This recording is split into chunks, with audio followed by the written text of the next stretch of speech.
Welcome, everybody. I'm Bobby Ross, editor of the Christian Chronicle. We are live, I believe, on the Christian Chronicle's Facebook page as well as on our YouTube channel. And we're excited to have a group of experts with us here tonight for a panel discussion that we're calling Keep Them Safe, about protecting your children from online dangers. We'll get into some of the controversy over the Netflix movie Cuties. We'll talk about human trafficking. We'll talk about some more just general questions about protecting children online. We're blessed to have my colleague. I think everybody's seeing this the same way. I'm on my screen. Up in my top left is Shelley Eisen, who's our digital news editor, but also she and her husband Nathan are active in leading a Celebrate Recovery program at their home congregation. So they have some special expertise. We've got Jimmy Hinton in the top right, who's I've been blessed to get to know and travel to Pennsylvania and spend some time with him and even stay at his house in recent years. So it's great to have Jimmy. We have Jennifer Shewmaker down bottom left. I have to move my fingers to remember which is right and left after all these years. But Jennifer Shewmaker from ACU, and each of these people will kind of tell a little bit more about themselves when I stop rambling. And then we've got Andrea Davis from Ohio. So we're just happy to have them. And maybe we'll just start out by kind of going in the same order that I introduced you and just tell a little bit about yourself and why this is a topic that's important to you. And then we'll just, Shelley and I will throw it out to some questions. And then, if you're watching this on Facebook, on the Chronicle's Facebook page, please do post your questions, your comments, your thoughts. Eric Trigestad, I believe, is behind the scenes kind of monitoring that and going to let us know some of those questions. And hopefully toward the end of this up to 90-minute panel, we will get to some of those questions. So I will stop talking now and let Shelley talk a little bit. Well, like you said, Bobby, I'm the digital news editor for the Christian Chronicle. And so I've been here for a little over 4 years now. I'm also a mom. And so this is a topic that's very important to me as far as protecting my children. So I'm really excited to hear what everyone has to say tonight as well. So I'll just go on and pass it over to Jimmy. All right, I'm Jimmy Hinton. I'm the preaching minister at the Somerset Church of Christ in Somerset, Pennsylvania. I grew up in Shanksville, Pennsylvania, where United 93 went down, the fourth airplane on September 11th. That was just 1 mile from the house that I grew up at. My mom still lives there.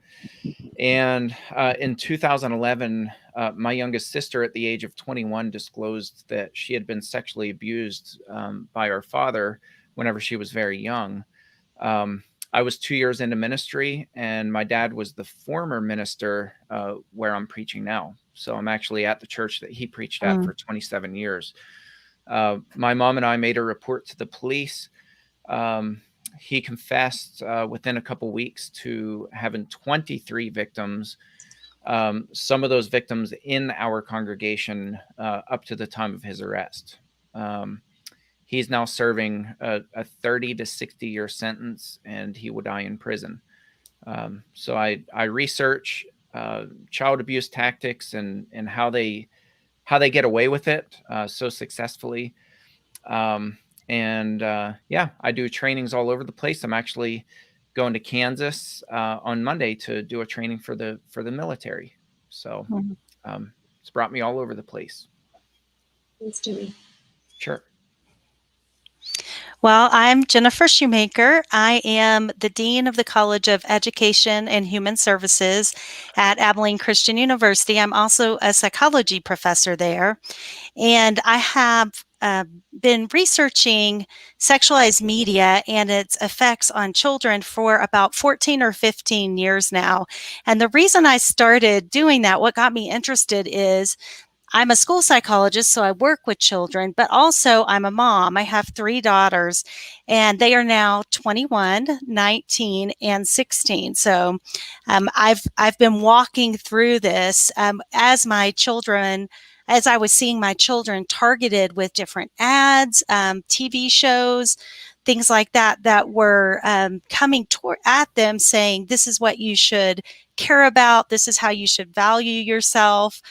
You know, I saw the influence on them, and it made me want to figure out, okay, what can we as parents and teachers and, you know, church members, what can we do to help children, empower them to look at what's going on and make sense of it, to be critical consumers, to be talking with us about what they see and asking us questions. And so that's really been kind of the driving force of my research, is trying to figure out, how do we as parents educate ourselves, and what do we need to know, and how do we find that out? And then how do we learn to communicate well with our children, so that when they are faced with things that are confusing to them, they know they can talk to us, and they know how to make sense of these sexualized messages that they're getting. Thanks, Jennifer. My name is Andrea Davis. I'm from Ohio. I'm the clinical director for Benchmark Behavioral Health and owner of Healing Courageously private practice. I came into this profession really just because my family are social workers. Everybody in our family just kind of is really into community service. I got involved with an internship with the Lucas County Human Trafficking Coalition for an agency called Second Chance. And in that, I worked with youth who had been trafficked, and I did a lot of prevention work in that area. And so as the work with that started to evolve and I started to become more interested in that, I also started to know apps and how social media was growing and how the impact it was having on our youth. And so I have 14 nieces and nephews. And so I'm always trying to figure out, you know, what they're into, what they're listening to, what they're watching, things like that, because I think it's important, because social media moves so fast. It's hard for parents at times to keep up with it. And so I kind of made it my mission to see what they're doing, who they're messaging them, and things like that. So I've done a lot of research and participated in a lot of trainings in terms of dangerous apps and just kind of what the Black web looks like and how that impacts within, you know, how we're able to contact with those platforms. Thanks, Andrea. Oh, Bobby, you're muted. There you go. Sorry, sorry about that. I guess we'll start with the topic that I think probably sparked this conversation. There's been a lot of publicity and news lately about a movie on Netflix called Cuties, and I'm wondering. I know Jimmy's familiar with it. I'm thinking maybe the other, maybe Jennifer and Andrea, maybe you are as well. If you could talk about, why is that controversial? How should we as Christians react to that? Do I need to cancel my Netflix subscription, or what's the answer to the issue that's being raised and discussed about Cuties? Who do you want to go? Any of you, just go ahead and jump in. I'll let one of you go, because I have a 5-year-old who just came down crying. My wife has my other 2 kids at piano lessons right now, so let me check on Go him. right ahead. One of you That go. sounds good. Want to flip a coin? Well, I'll go first. I'll go first. Okay. So I actually, I try not to rant on social media, but this was something that was really, it was so concerning to me. I had not heard about the movie, but I did see somebody shared the trailer for it. And I would say within the first 30 seconds of the trailer, I felt so hurt by what I was seeing, because it was just these small children, and, you know, the movement, the things that they were doing was just very inappropriate. And so it raised a couple of concerns. One of it is that Netflix is really something that's a family platform. And so you kind of think that when kids are on Netflix, for the most part, you can kind of monitor what they're seeing. But, you know, how do you correct that message when your kids are watching Netflix, because it's available under the kids heading as well?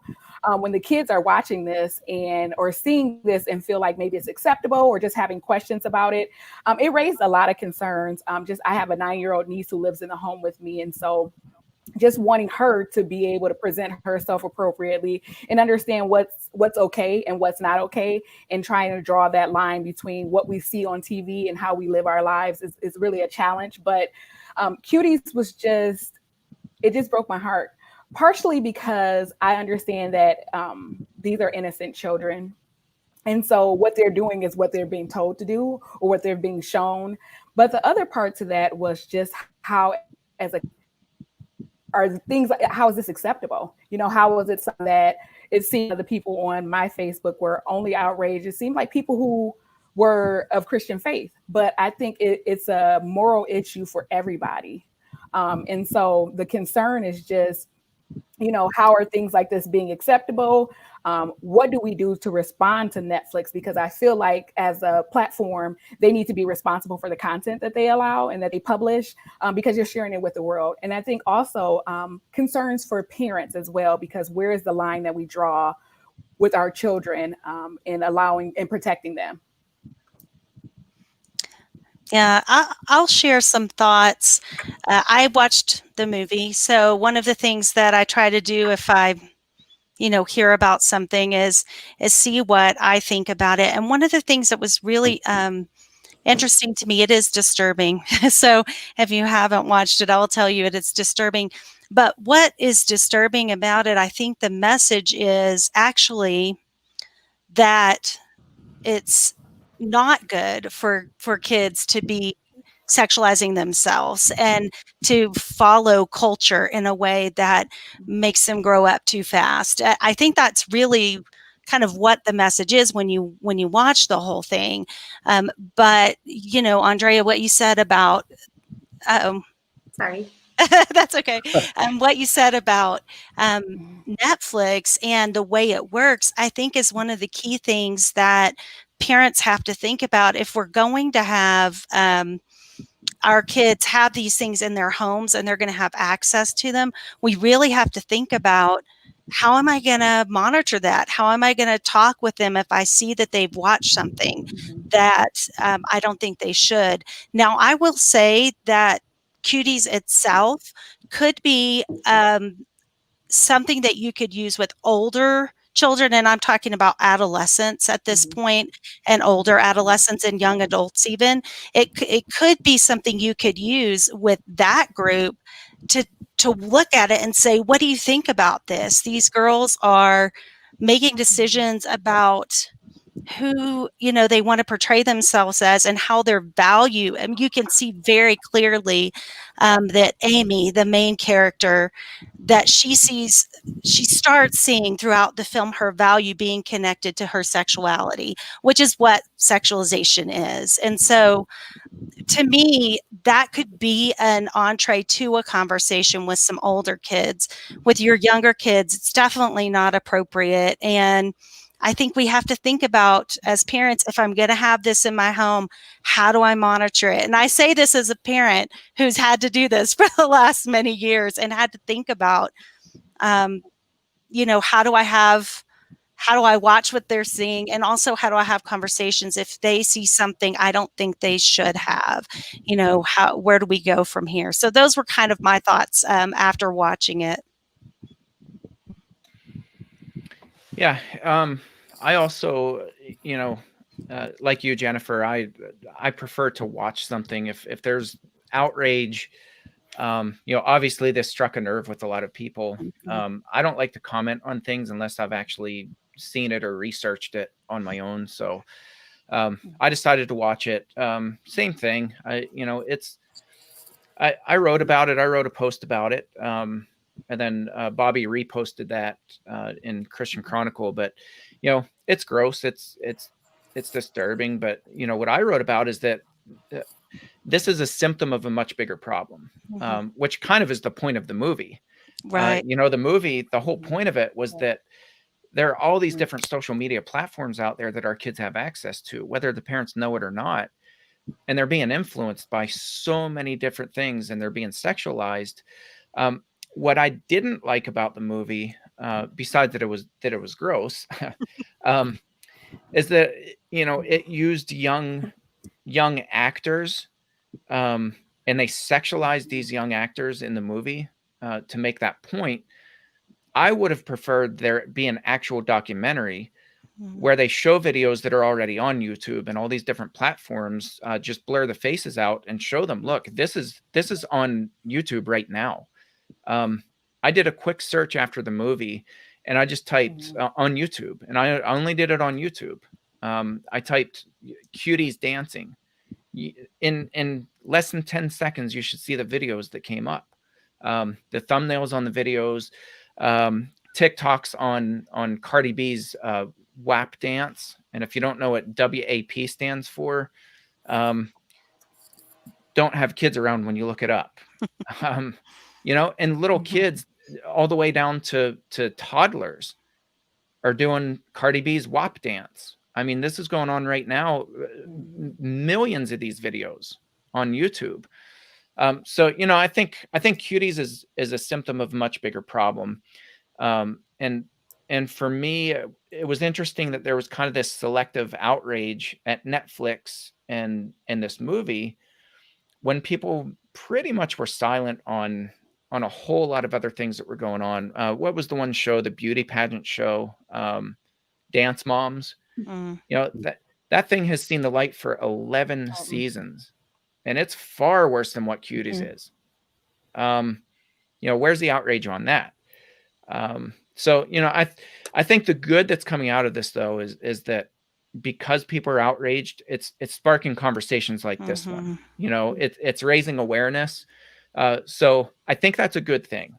I think there's a lot of irony in a lot of this, but with the selective outrage, I wish parents would have been outraged years ago at some of these other platforms, and advocates like myself and you guys, we've been speaking about this stuff for years, and nobody's blinked an eye at it. But it's out there, and our kids are seeing it. Do you think that while there's a lot of negative around it, that this could lead to something positive with more awareness? People have mentioned the Dance Mom show and is it Toddlers and Tiaras or something like that? There's some other show that having this Cuties that is so outrageous that maybe that will make people reevaluate what they themselves are already watching or have watched in the past, or do you think that this is just kind of a passing thing and people are just going to quickly move on to the next shocking? I think it'll spark a lot of healthy conversations between parents and kids, and that's kind of the irony, is that was the whole point of this movie, of Cuties. And so if you think about it, I mean, the producers were pretty brilliant in the way that they marketed this, because, it's doing its job.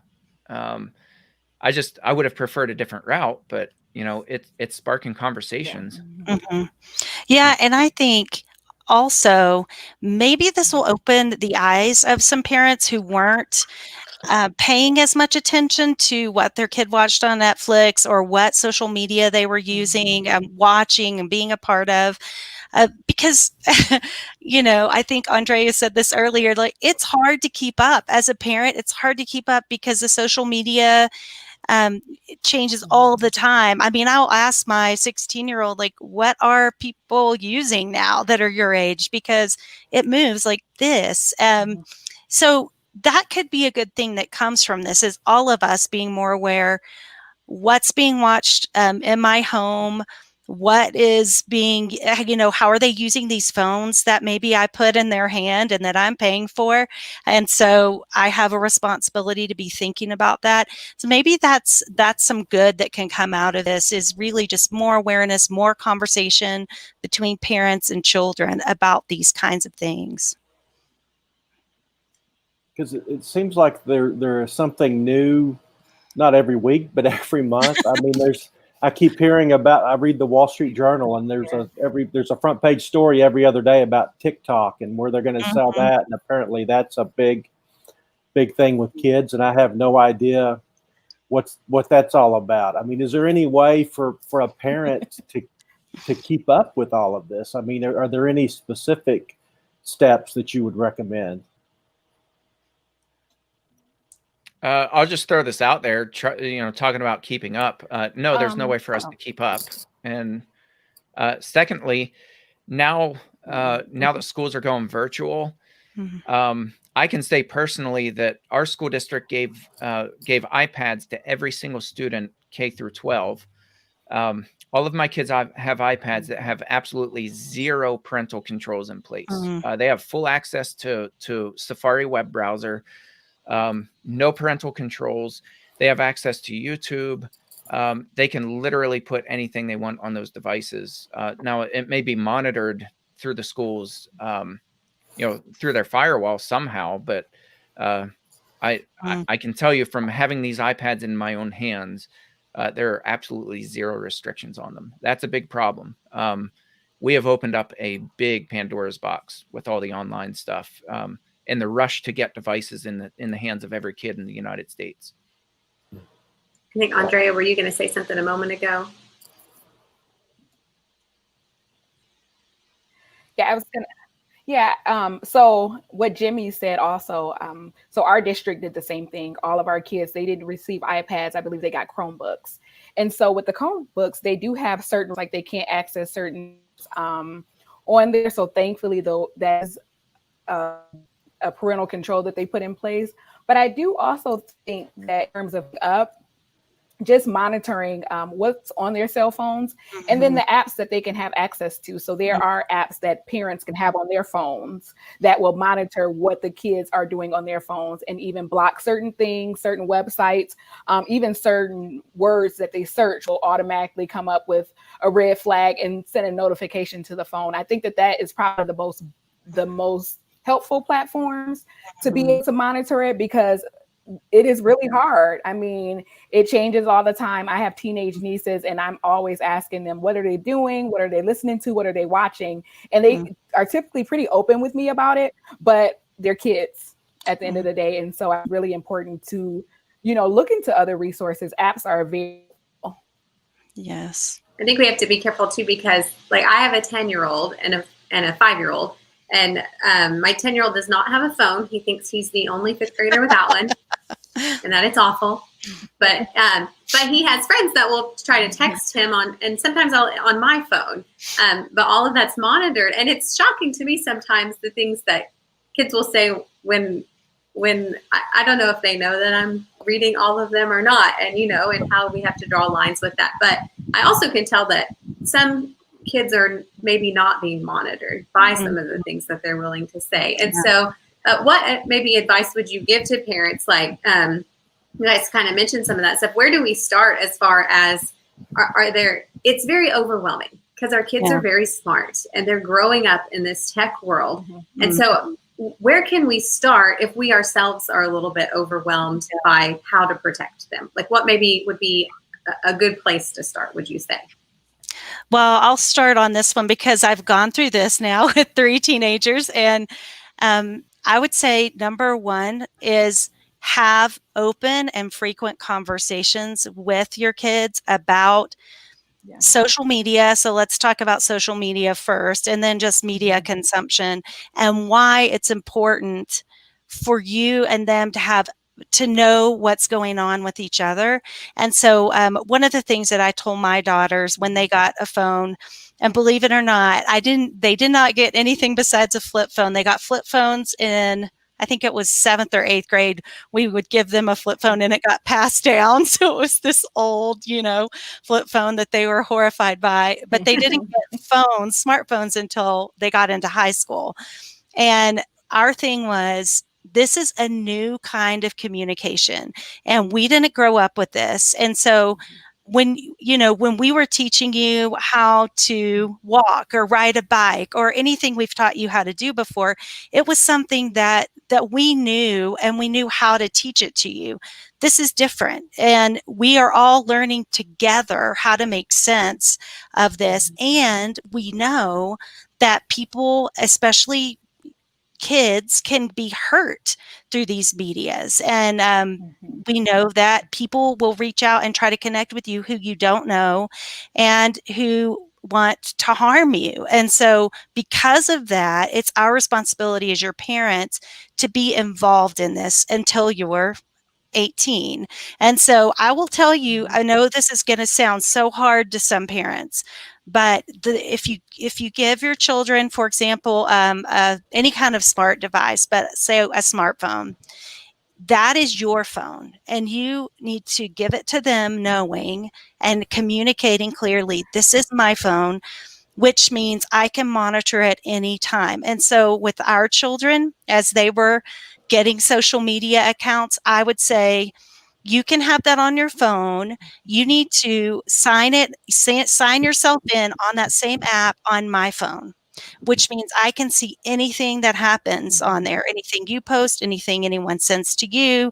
And that's the agreement. If you want to have the phone and you want to be able to have the social media account, then I get to be a part of it. And, now my kids are at the age where that's not necessary anymore. But we did that. We did that from the time they got their phones and then from the times they got on social media. So that would be my number 2 thing. Number 1 is have frequent conversations about this and let them know why it's so important. And then number 2, consider any smart device yours. And as a parent, that means you're the one who has the responsibility to monitor it, to say what can be on it, and so forth.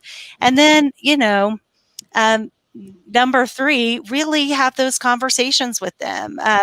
Ask them, what have you seen and what's hard? And because, they're going to, even not people trying to traffic them, but people that are their friends saying mean things to each other. There are things like that are happening.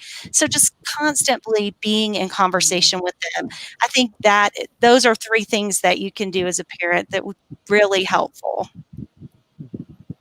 Is there a role for the church in all of this that y'all see?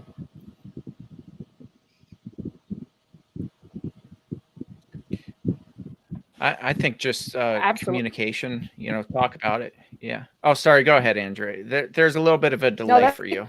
Go ahead. Yeah.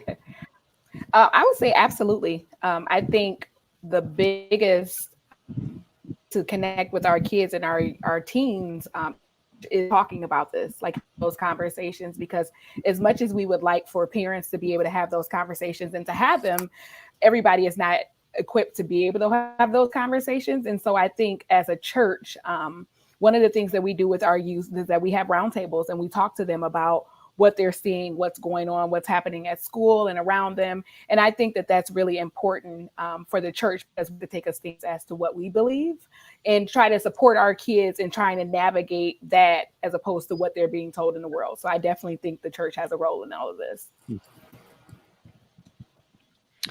Yeah, I would agree with that. And, I would add to some of the stuff that you guys have said. Even if you monitor your kids' devices, whatever that is, our kids don't have cell phones. My kids' ages are 10, soon to be 7 and 5. They each have devices, but we monitor their time. They're not allowed to use the devices alone. In privacy, it has to be in an open room with us in the room. And those devices are not allowed to be used at bedtime. And kind of the same rule as Jennifer, we can check those devices anytime. We do check those devices. We look in the history, we dig pretty deep, and we let our kids know that same thing. These are not your devices. These are our devices. And, we're going to check them. But, I would keep in mind too, that the average age that kids are exposed to pornography now is 11 years old. Even if your kids are not seeing pornography on your own, even if you monitor your kids really, really closely, they're going to school where monitoring is not closely guarded. Other kids do have cell phones. When they go play with their friends at their friends' houses, they're being exposed to pornography, almost guaranteed. So, I agree with Jennifer to have these open conversations with your kids and talk about those things, because chances are very good that kids are seeing pornography at a very young age. And yeah, I used to. Sorry, go ahead. I say I've heard it's not if they see it, but when. So we all as parents need to prepare. They're going to see, especially in this day. Yeah. So we as parents have to be prepared. We have to prepare them for what to do when they do encounter that. Mm-hmm. Yeah, I would even say to your kids, I remember doing this, when mine were before 11, because I knew that stat. And I was like, I want to make sure they've heard this from me.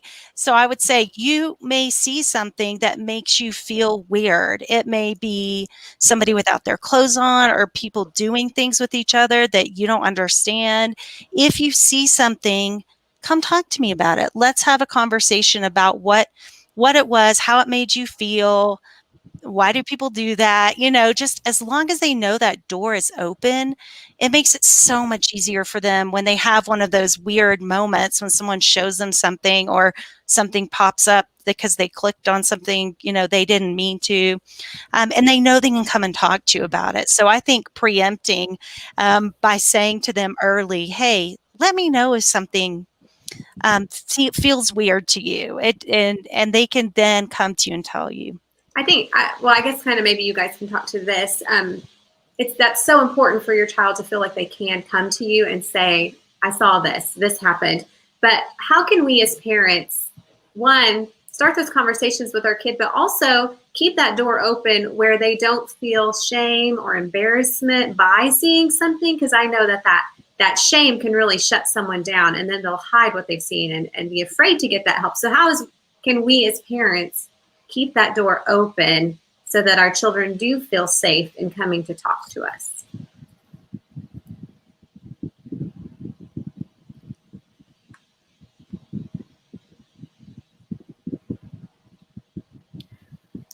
I think reinforcing the open conversation, letting the kids know, I want to hear what you have to say. I want to know what you've seen. I try to tell my niece all the time when I'm asking her questions about things, there's no consequence related to this. I just want to know what's going on, what you've seen, and how you feel about it.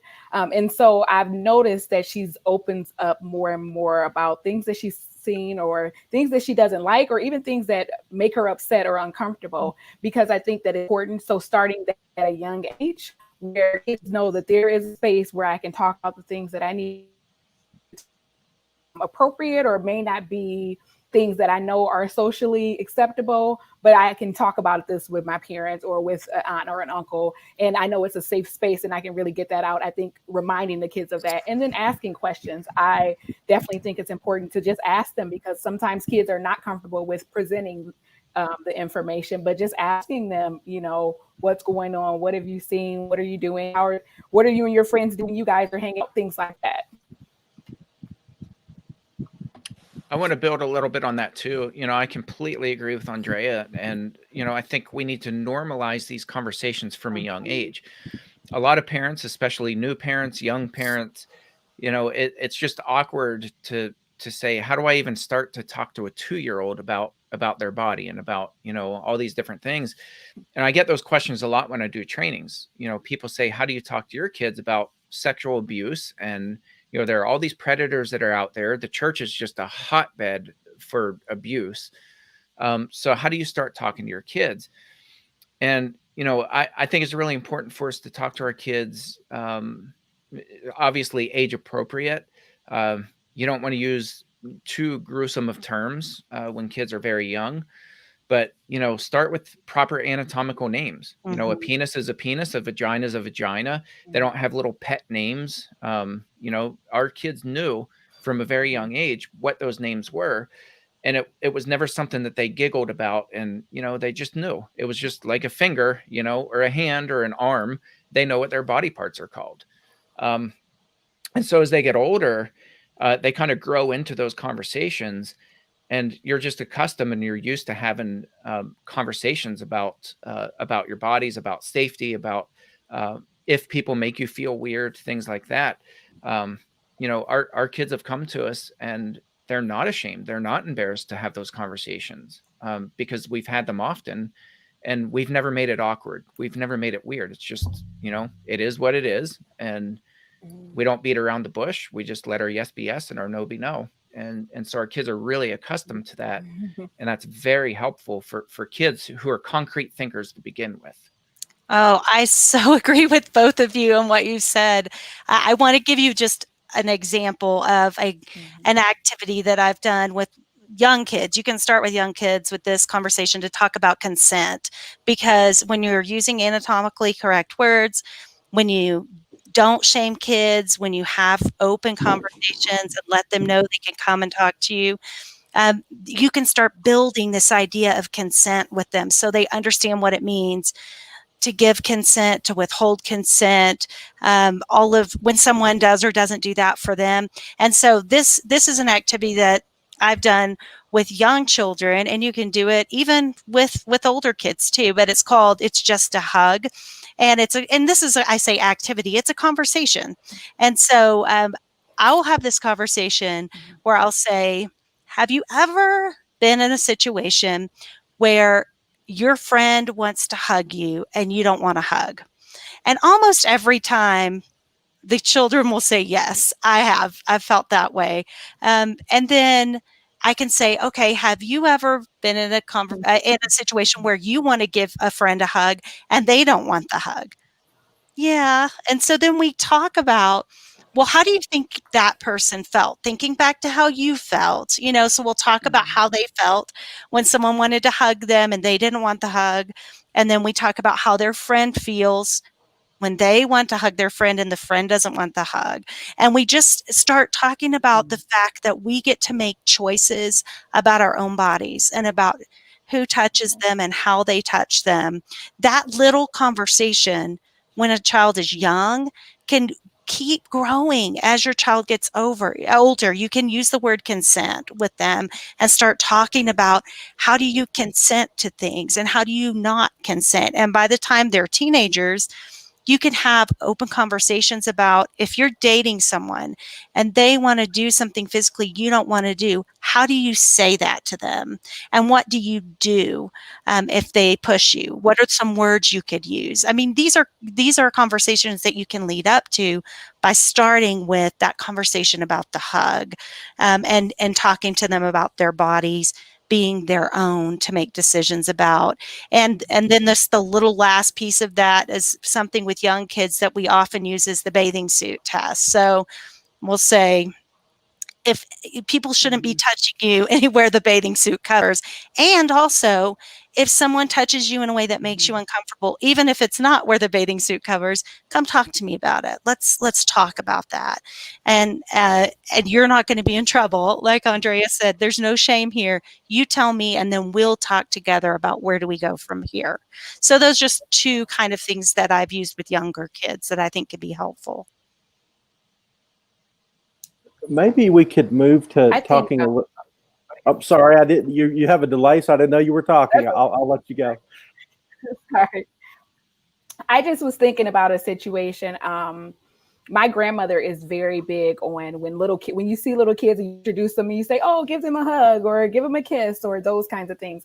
They would always say to us or say to the kid, well, or parent, no, they don't have to unless they want to, and these would be like smaller children. But she also did that with us as well. And from as long as I can remember. And that was really empowering. And I think giving us the power, or kids the power to say yes or no, that they're not comfortable with certain things. Because as an adult and a teenager, I felt empowered to do those things because I knew that it was okay. And that's what I was supposed to do. So there are certain situations where I knew to say no. And that was that, because it was enforced in me and taught to me when I was a small child. Oh, that's great. Well, thank you. I guess we wanted to get into the subject as well of human trafficking or sexual trafficking, and I will admit that's not a subject I know a whole lot about at all. Is that something we need to be discussing? Is that something that happens to church kids, or is that something that happens to other people and not our kids? Well, I mentioned to Bobby too, just before the cuties happened, it seemed like there was a big hashtag human trafficking kind of push as well after some other stuff that happened in a different part of the internet. And so it is something that seems like people have questions about how they identify or if it's really happening in their communities and what the realities of that are as far as their witness of it.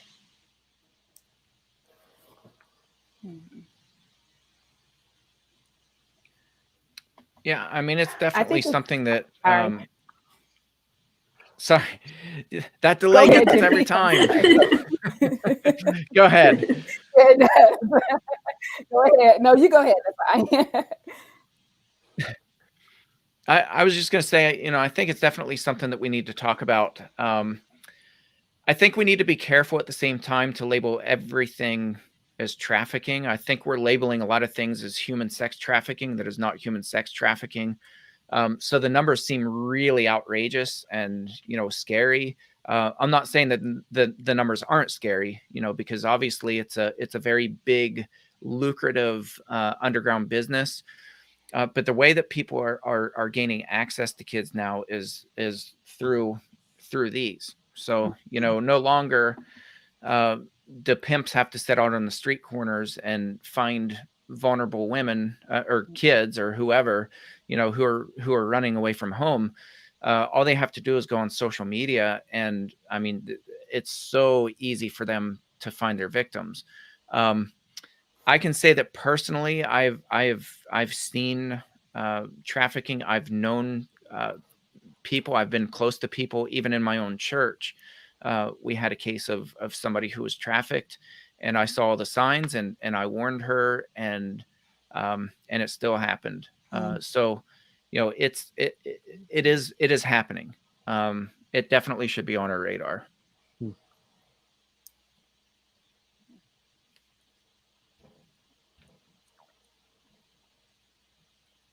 Absolutely. I think the church happen in any place, any space. I think one of the things that we, when it first was this topic that we were discussing, we thought, okay, somebody is kidnapping them off of the street, or they're going to be gone, or we'll know because we haven't seen them, or they look different. And, recruiting looks totally different. It's the friend in high school who has the older boyfriend who's saying, okay, you're having issues with your parents, you can come over here and stay the weekend.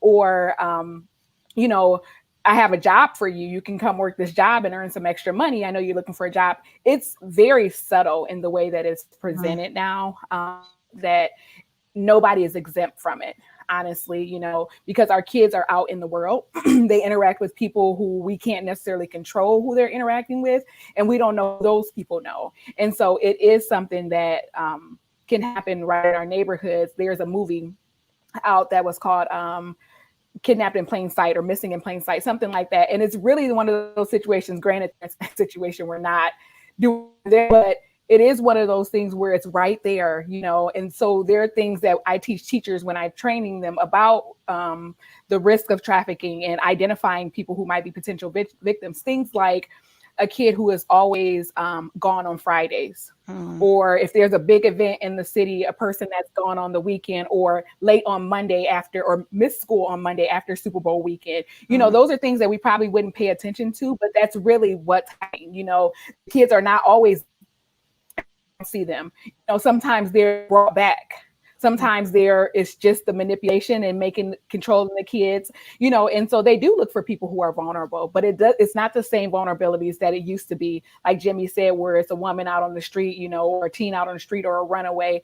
It's our kids who are vulnerable simply because of, what they're going on, what's going on in their lives, or who they're engaged with, or who their friends are, and so equipping our kids to understand what's acceptable is so equipping our kids to know what to say in certain situations when they go to visit their friends' houses, because we can't control who's around them, because trafficking is one of those things that it's right there, it's hidden, and it's happening all over, whether it's in the suburbs, whether it's in the inner city, churches, school, it's happening.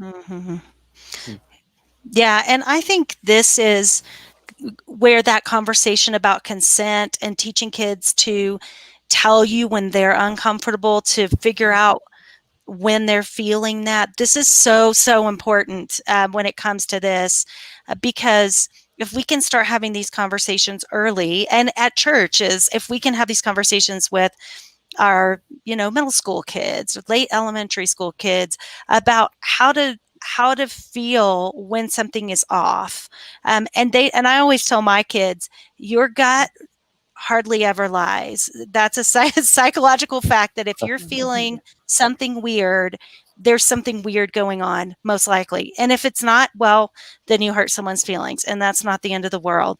And so I will tell them, if this, going back to the bathing suit question, going back to the hug question, anytime you feel something weird with you and someone else, let's talk about it.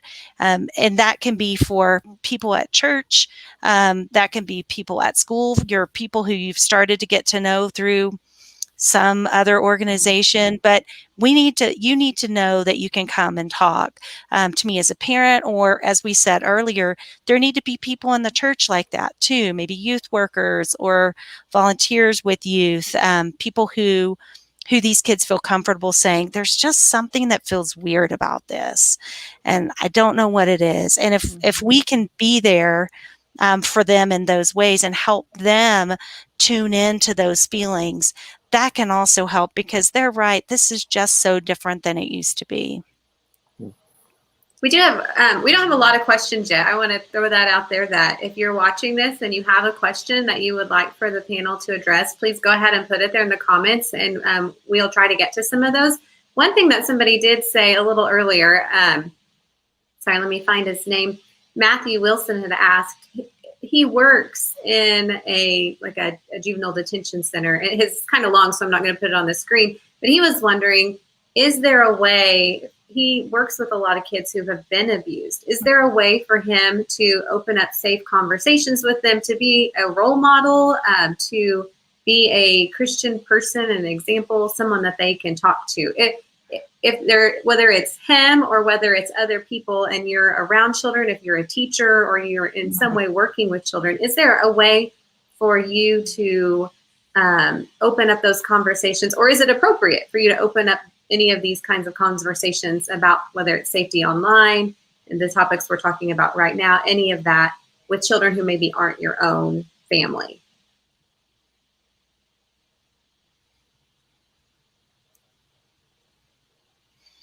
Well, I worked as a school psychologist. I'm a school psychologist. So I used to do that work in the schools, and those conversations would come up all the time, because, as he probably knows, working with these kids, they'll bring it up to you. And so I think being able to ask questions, how do you feel about that?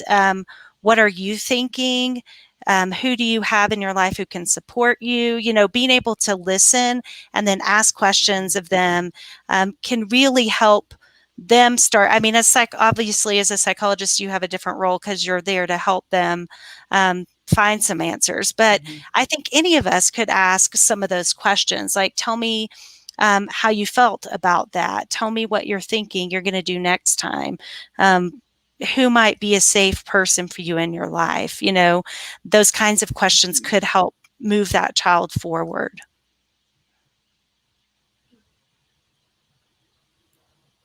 Jennifer, you said your gut hardly ever lies, which I thought was really kind of essential and boil things down to kind of, you know, something that's memorable. Is, I guess what you're saying there is that there may be certain people that, to the parent, this person does not creep you out, but if it creeps out your kid, then you should take that seriously, because they may be getting a different side of someone than you are seeing. Yes. And parents, I think this thing we talked about with not shaming our kids and with listening to our kids is so important when it comes to issues of abuse, trafficking, any of those things. So being able to say, you tell me what you're feeling, and you know what, that person may act totally normal to me, but if my child's telling me that, I need to pay attention. I'm going to put a plug in here too for Gavin de Becker's book, The Gift of Fear. That was one of the most important books that talks about intuition, how we all have intuition, and you know, that's, all of us have it. And in Western society, we call it a gut feeling, and we shame people for having gut feelings because we're so driven by logic. And I would say, especially in our tribe, we're really driven by logic, and we don't like to show emotion. We don't like to talk about emotion. And so, you know, especially in those kinds of religious circles, we we don't usually listen to people who say, I have a gut feeling. Mhm. Gavin DeBecker comes back and says, listen to your gut and go back and say, what was it that caused my gut to say that something's not right?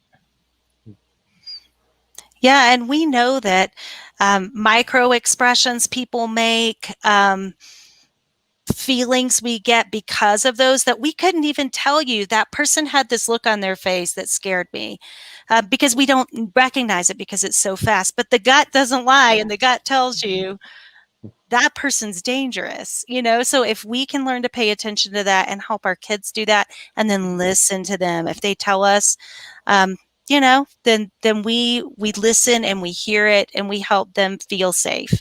And like I said, if they hurt some grown-ups feeling because they don't want to be around them, it doesn't really matter. It's better that they're safe than that they don't hurt this grown-up's feeling. I agree. I would say also document. Mm. It's easy to listen and and feel that emotion in the moment. It's quite another thing to document that, and because usually when somebody's kind of tripping red flags and making somebody feel uncomfortable, they're not alone. And Jennifer's exactly right. If somebody's making you feel uncomfortable, they're probably doing something that's making you feel that way. So documentation and communication is really important. And pro tip for all of the church people listening, that is not gossip. Sharing valuable information when you're not making things up about people behind their backs is sharing information. That is not gossip.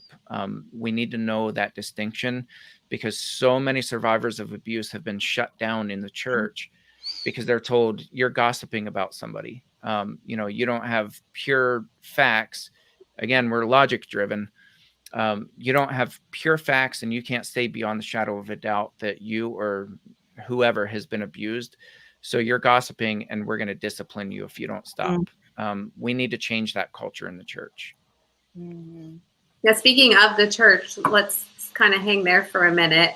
What other advice would you have to people within the church as far as dealing with things that maybe are happening, things that come up as far as if there's an instance in their congregation or a situation where kids need to be protected? Is there a good way to approach that or to handle that? That kind of, I think, could unload a whole conversation in itself, but maybe we can go there a little. Yeah, I mean, I'll throw just a few in there because, of consulting and training with so many churches. It's astounding how many churches don't have a written policy.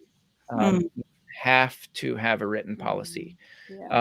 Most insurance companies now will render your church uninsurable if you don't have a written policy. Have a written policy, and don't just click and print one off of the internet. Actually think through these issues and define boundaries and say, here are what the physical and the emotional boundaries are. And those apply equally to every single person in the church, all the way to the top. Our ministers, our elders are not exempt from these rules. And here are the consequences for violating these boundaries. And you have that all spelled out in your policy. And so you have disciplinary actions. You have reporting. You need to know who the mandated reporters are in the congregation. You need to know and have it spelled out in a policy what those procedures are, so that you're not caught by surprise when there's a legitimate allegation of abuse in the church. There should not be any delay. This should be a seamless, when to go to the police or whatever the reporting mechanism is for your particular state. And you need to know what the threshold is for reasonable suspicion, which is the threshold for actually making a report. Have it spelled out. Have that in a policy. Don't wait around and wait, because we've never had a policy and we've gotten along fine for the last 30 years. You need to get beyond that and have this all written down in written policy. It is absolutely essential. Jimmy, how did your dad get away with preying on children for so many years and decades? And I'm assuming you had no clue until your sister came to you. Right. Yeah. So he is not anything special. He is a typical pedophile child abuser.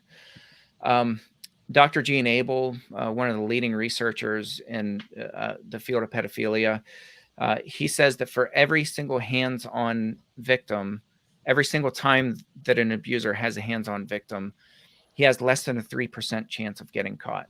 That means the success rate is 97% with all abusers, all sexual predators of children. It's not by accident that they get away with it. We need to get past this mindset that they're wrestling with sin, that they're struggling, that they just can't control themselves, and then they end up acting out. We need to get beyond that because that's not what this is. It's very intentional. They're using highly sophisticated deception techniques. They have many victims. The average abuser has up to 100, if not more, victims by the time they get caught, if they ever get caught. The vast majority of child sexual abusers will never get caught. They will go to their grave, having people maybe that have gut feelings and suspicions, but they've never been caught. So, I think we need to really talk about deception in the churches and how abusers operate and how they think, and know that abusers are abusing their victims right in front of us. And I'm not talking light petting and things like that. I'm talking digital penetration, which is digits or your fingers. They're going underneath clothing. They're doing this stuff in our worship services and in front of us. And that's very intentional. And it's happening very often. Think Larry Nassar. Look at how many victims came forward and said, he was doing these things while he was having a casual conversation with my parents in the same room. Larry Nassar was not uncommon. There's nothing unique about Larry Nassar except that he was a famous doctor. The techniques he was using are incredibly similar to what the vast majority of them are using. Thanks, Jimmy. And I would say too, so not to leave you feeling hopeless. I leave people with these three things whenever I do trainings, because I studied abuse in plain sight. That's kind of my specialty, my area of expertise. And I say, if I were to boil this down to three things that you need to do, it's these things in this order: watch people's eyes, watch their hands, and listen to their words in that order. By watching their eyes, you're monitoring people and seeing who they're looking at and how they're looking at them. And I tell my audiences, every single woman knows what it's like when a man sexually undresses them. There's no misinterpreting that look. If a mom is with her teenage daughter and an adult man at the shopping mall is sexually undressing her teenage daughter, there's no misinterpreting that look. You know when somebody's being a pervert by the way that they look at that girl or adult woman. And the thing with pedophiles is the same is true down through prepubescent children. The reason we don't see it with prepubescent children is because we're not expecting people to be looking at children that way. So we miss it. They're doing it, we just miss it. So watch the eyes, watch the hands, which means both hands and all 10 fingers at all times. If you're at the doctor's office and one of the doctor's hands goes out of sight, get up and reposition yourself. Know where both hands are at all times. That includes at church. That includes in worship. My eyes never stop moving. I'm always monitoring, and I want to know where people's hands are, where their fingers are. If somebody's kind of high on my radar because of the way they've been looking at people, be it kids or even adults, I'm really watching where their hands are. And then listen to the words. Listen for manipulative language. One of the most manipulative things that an abuser will say is, "Tell me about yourself." That's not a question. That's a statement. And what abusers do is they mine information constantly. They're getting information from people, and they're not reciprocating. If you find yourself talking about yourself more than the other person, and you've given a whole lot of information, but you know nothing about the other person, you're probably being manipulated. We do have one person in the comments that just brought up a good point, Andrea. It's Joseph Davis, kind of mentions directly to you, but says it's important for our vulnerable young people. We're taught at an early age to trust adults, to trust church leadership members, and that's not always the right thing to do.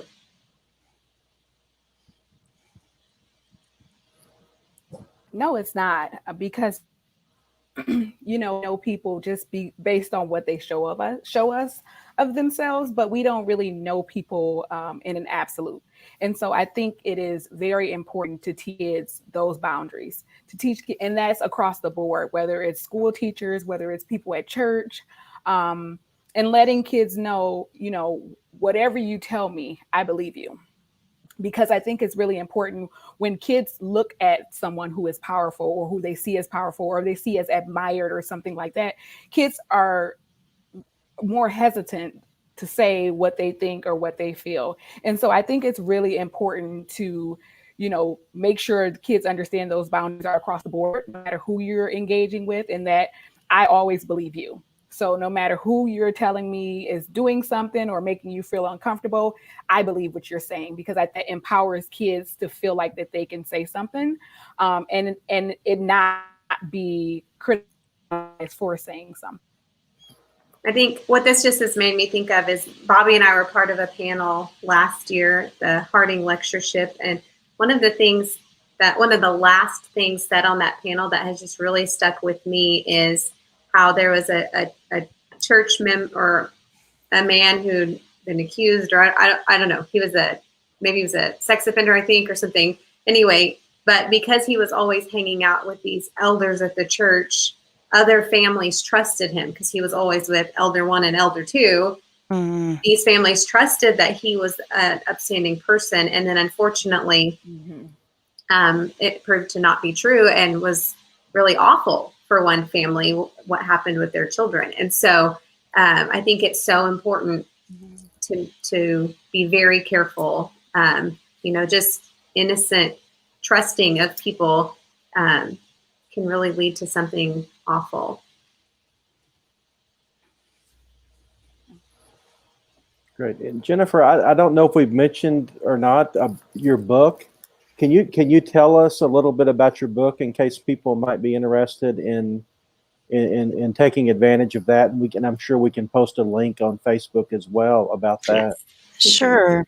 So as I told you, I started researching this probably 14 or 15 years ago, because it was when my oldest daughter was about 7, and I started seeing these messages coming at her and targeted ads. And so I've done things like surveys with teenagers. I've done interviews. I've done different kinds of just research digging into this question about how does sexualized first I asked, does sexualized media impact children and the way they value themselves? And if so, how?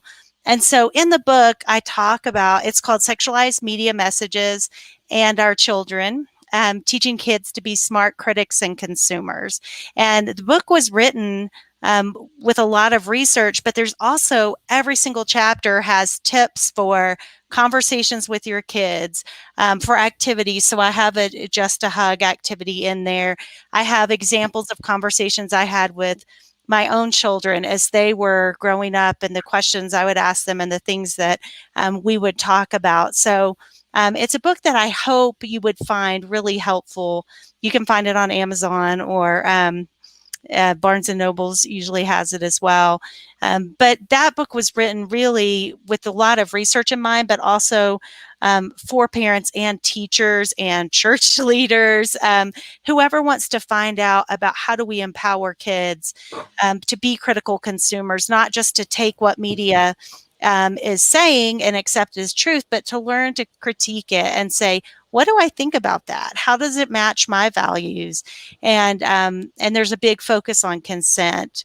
And I will say, if you're a teacher, I have a teacher's workbook that is actually coming back out soon from Gifted Unlimited. That's a curriculum that teachers can use in the classroom, specifically talking about media literacy. So that's not really focused just on the sexualized media, but really media in general.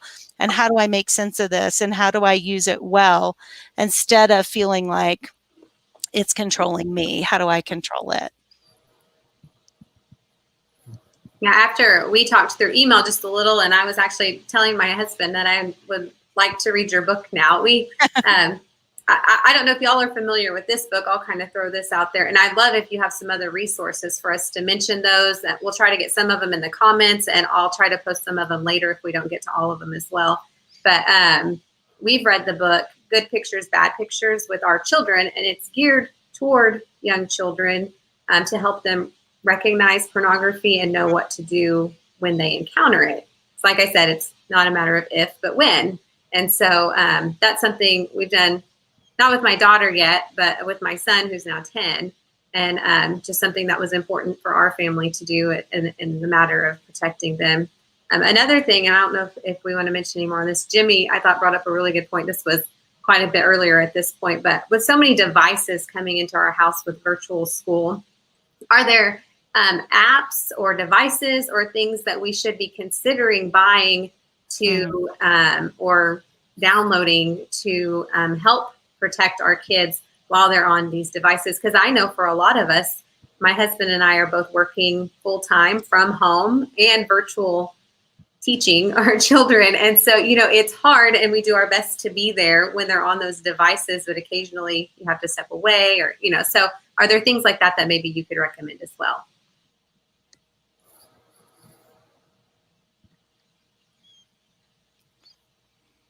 Andrea, you had mentioned one that does like a red flag pop-up for parents. What is that one?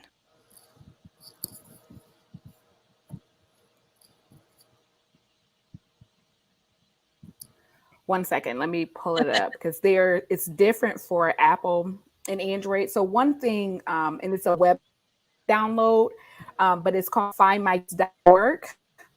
And so that is a web that tracks apps. So it'll give you like the background information on what apps. Yes, findmykids.org.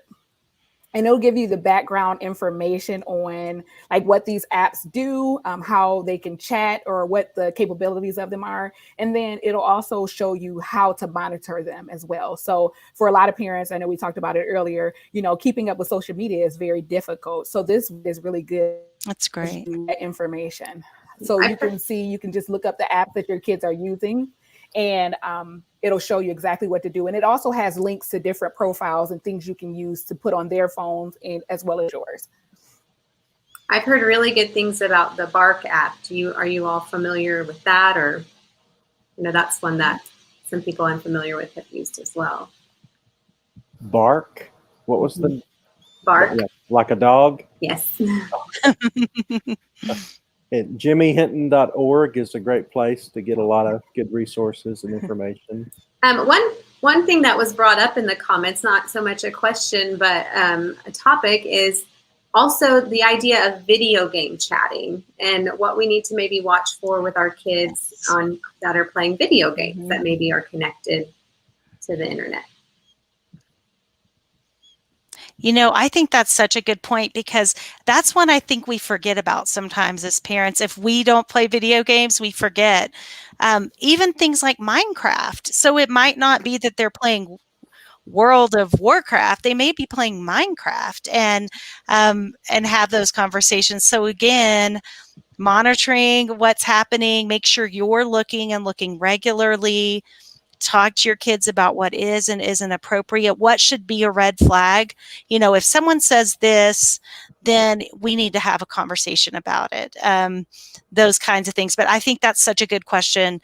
As a parent, that's one of the ones that I think I forget. And I have a daughter who One of them loved playing Minecraft, and she played it a lot. And that was one thing I was constantly having to remember was, hey, she can talk to other people on there that I don't know who are. Is anybody else on that?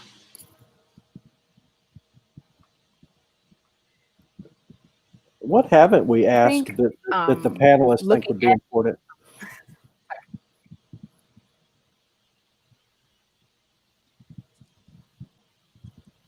I'm sorry, I think I interrupted Andrea. I didn't. We've still got that delay. Yeah. it's It's okay. Sorry. I think also we look back through, and one of the, like Jennifer was talking about Minecraft, and there's Fortnite is the other app or game that the kids use, and they can chat on that. So I hear a lot about that at the schools because there's a chat right on the side of it. And so I think when you go onto your kids' panels, you can see what they're saying. You can see who's talking to them and who they're talking to. So one good thing to do is when your kids are playing those games, tell them to open the chat and let you see, because you can see all of the conversations that they've had. And they would have a computer to delete it off. So you can block certain people right there saying things that are not appropriate, but also you can kind of see the conversation and what the kids are saying when they don't have to speak.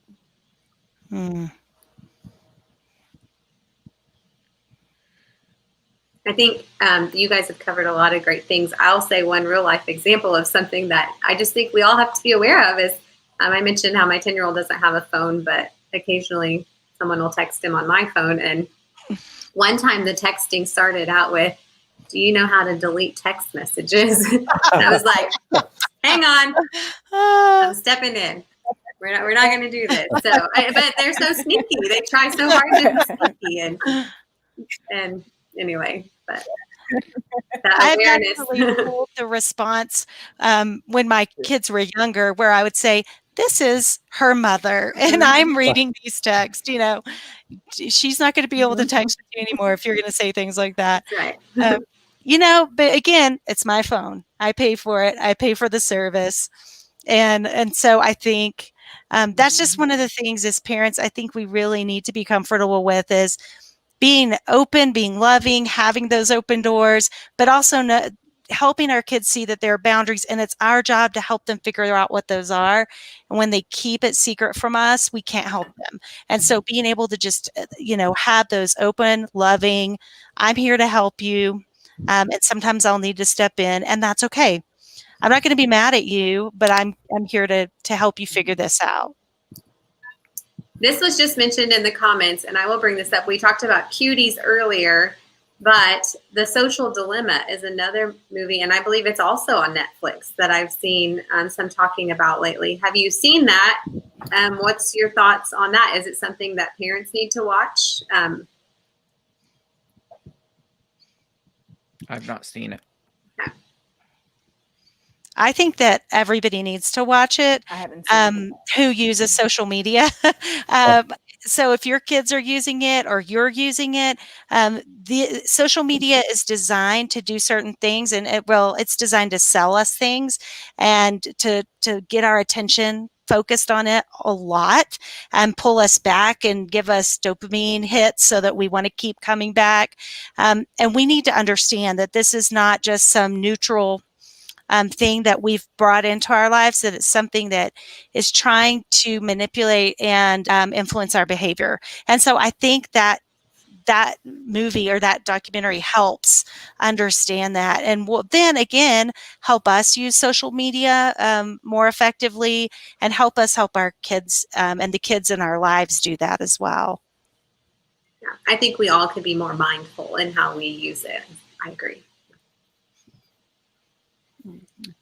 Shelley, you had mentioned earlier about the sex offender in the church, and that didn't end well. This is a hot topic for me because I experience it in almost every single church that I step foot in, and it's a major issue. And it's that question: what do we do with sex offenders? And I take kind of a bold stance on this because abusers are bold. So I'll just say up front, no leaders should keep sex offenders hidden anonymously within your church, ever. There's no reason to keep their past a secret. If they're on the sex offender registry, no leader has the right to circumvent that registry and to keep them hidden within the church. That is not grace for parents with children, grandparents with children, and that's not grace for the offender. All of us who sin are open about our sins. Hopefully, we have nothing to hide. And so if a sex offender is repentant, which I have my doubts about that, just based on a lot of experience with them and a lot of research. But if they truly are repentant, they will have no secrets.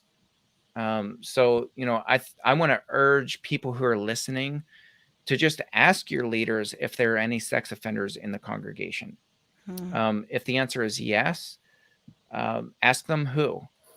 And if they refuse to give you the answer to that, it's time to have some pretty frank conversations about protecting your children. Because, I remind people, these people went to prison not because they thought about these thoughts about children, which is bad enough, but they followed through with it and they actually did it. And they were convicted for it and they spent time in prison. And the sex offender registry exists for a reason. It's to warn people that this person is an abusive person. They may be a lifetime registrant, or they may be 10 years or 5 years. But if they're currently on the registry, they pose a risk. That's why they're on the registry.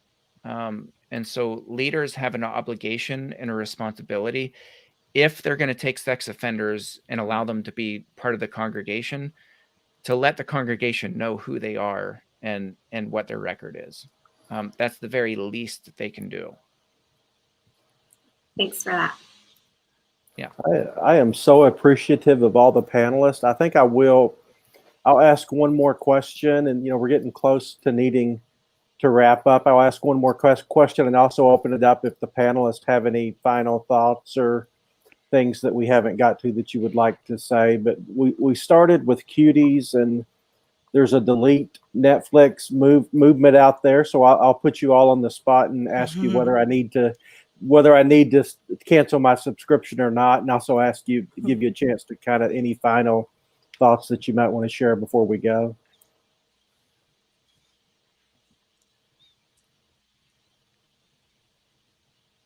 You got to pick somebody, Bobby. Go around the circle.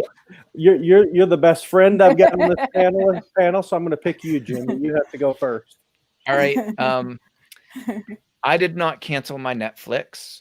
I will not cancel my Netflix because it's a personal decision, and I'm not criticizing people who do decide to cancel them. That's a personal decision. And if they decide to do that, then that's the right decision for them. But a point that I made in my post is that canceling your Netflix subscription is not going to teach Netflix a lesson. The producers are not going to wring their fingers and say, "Oh my goodness, we've committed a moral sin." Netflix puts pretty gross content on Netflix. That's just what they do. And they're not alone. It's every single network. They're good shows and decent shows, and they're really raunchy, nasty, gross shows. Every network does it, including Disney. So for me, I decided to keep it, and I'll pick the meat from the bones. Jennifer, Andrea, either of you have a thought on that question? Go ahead, Andrea. I agree with Jimmy. I agree with Jimmy. I did not cancel my subscription, and I did post, and that's one of the things that I said in my post was that, it is a moral question. But I also think, because of, I think what was meant to, the message that it wanted to send was a great message. I just think the presentation was terrible. And so I think that I hope that it promotes conversation. I also hope that the ratings, because Netflix does monitor ratings. And so I hope that that's a stance that people can take in terms of what things will we allow to come into our homes, whether we use the platform or not. What are we going to watch? What are we going to allow our kids to watch? I think that that's the bigger situation, because, canceling a subscription doesn't make it go away. So if we have to have it, I think using it to serve its purpose and create conversation, but also not, filtering what our kids are able to watch on there. Yeah, I agree with both of you. I think Netflix is a tool that can be used for good things, and it can also be used in ways that are not effective and healthy.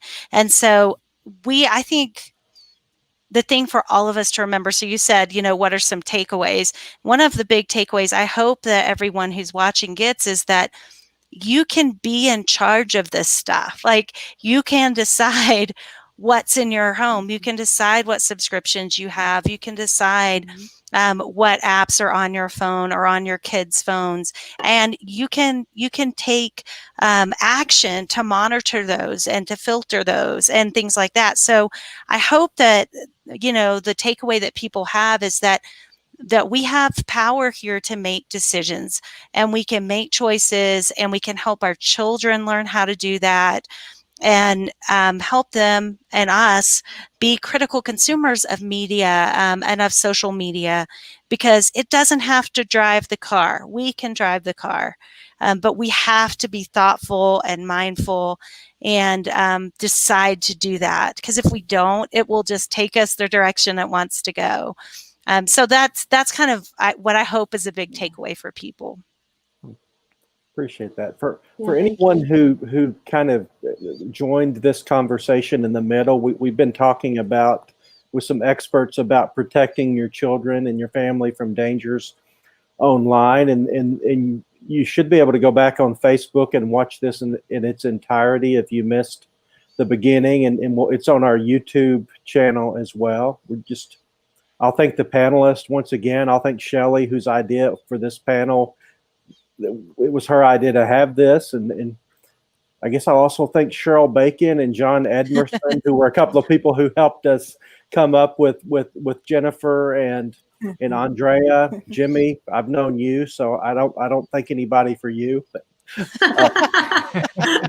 thanks, Bobby. But anyway, Shelley, I guess you handle the technology. I guess we're about ready to wrap this up. We just really appreciate the panelists and the viewers as well. Well, we are grateful for you all, and with that, we will say good night. Thank you. Thanks, guys.